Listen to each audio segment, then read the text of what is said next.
Je commencerai par la nécessité de revoir l'histoire de la constitution du texte fondateur, sans exclure toutes les lectures non canoniques. Qu'est-ce qu'on entend par les lectures non canoniques? Al-qira'at al-shadha. On peut les traduire lecture irrégulière. Mais c'est très important, parce que jusqu'à maintenant, tous ceux qui ont travaillé sur l'islam, personne ne s'est intéressé vraiment aux différents textes qui ont été exclus, n'est-ce pas, du corpus coranique vers l'an 900 et quelques, par Ibn Mujahid. Quand on se réfère aux linguistes, je vous dis ce que je fais, c'est pas une invention. Le salaf, mais quel salaf l'a fait déjà, hein? Il y a des ouvrages nombreux qui traitent des variantes, hein? Et c'est un sujet très important et qui peut créer cette exception d'Islam de France. Je vous donne un exemple. Vous savez qu'en islam, l'abrogation est un concept très important. Un verset abroge l'autre.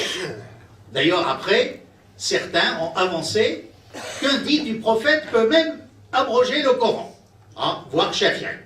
Je ne vais pas entrer dans les détails.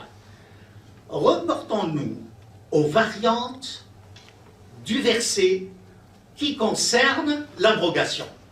Il y a peut-être 14. Qu'est-ce qu'on voit dans ces? On peut donner raison aux Mu'tazilites, à beaucoup de Mu'tazilites, les rationalistes de l'islam, qui, eux, ne croyaient pas à l'abrogation, en disant « Dieu ne peut pas se contredire et changer d'avis ». Ce sont des versets qui se complètent.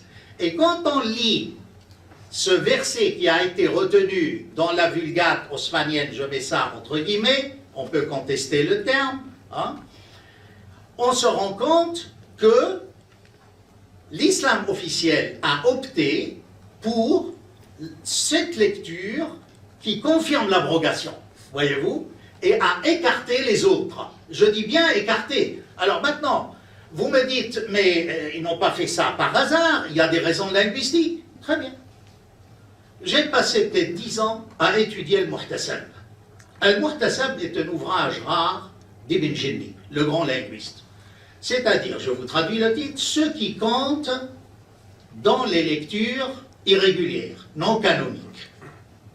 Qu'est-ce qu'il dit, Ibn Jinni? Il dit qu'après avoir examiné, n'est-ce pas, la version imposée par Ibn Mujahid, linguistiquement parlant, beaucoup de lectures irrégulières sont plus justes grammaticalement que la version qui a été retenue. Je n'invente rien, je vous donne mes références. Et là, je ne cite qu'une.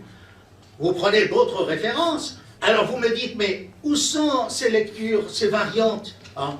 Mais allez dans les ouvrages d'exégèse. Vous avez des centaines. Et ça nous éclaire sur l'histoire du texte fondateur. Nous n'avons pas besoin de leçons à prendre. On nous dit, regardez les autres religions, on réexaminé avec le calvinisme. Mais les musulmans, jusqu'au IXe siècle, et même après, ont étudié cela, ont étudié le Coran dans ses variantes.